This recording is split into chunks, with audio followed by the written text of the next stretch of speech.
Everybody knows the GLP-1 challenge is enormous. It's at the top of everybody's list.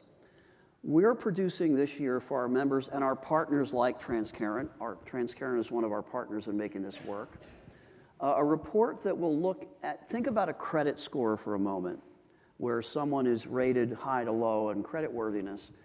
We're going to create, based upon our access to EHRs and claims and demographic data for about 1 million people, an efficacy score for GLP-1s. What's the profile of a patient in terms of their comorbidities, their claims history, their age, their gender, their zip code, which tells you a lot about their income and race? What is the degree of efficacy likely for the GLP-1s for someone at the high end and for the low end?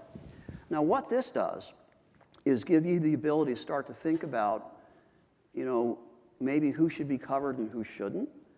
It raises some questions about how you can control cost. Now, I will tell you that when we started to go after that data, I was 6'5" and had jet black hair. And, made the rounds to the carriers and to the PBMs and said 1,000 times, this is the employer's data, not yours, and the employee's data, not yours. They're the ones who are the fiduciaries.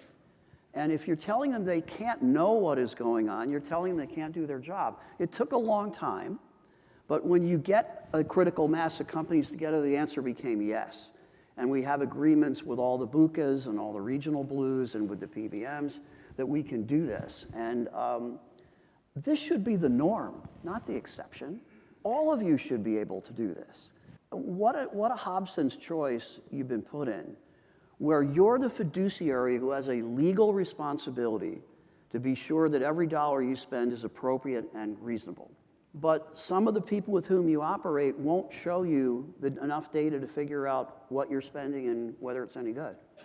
That's a real catch-22 that you should not be in.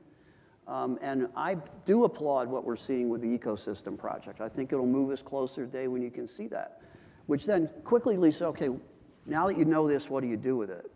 And it's why we're enthusiastic about Transcarent.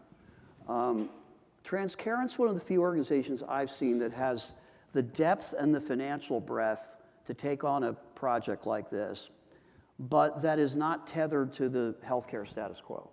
That it really is an organization, and Glenn personally is so driven by better outcomes. So one of the reasons why HTA as a partner is Transcarent is because we see that shared orientation.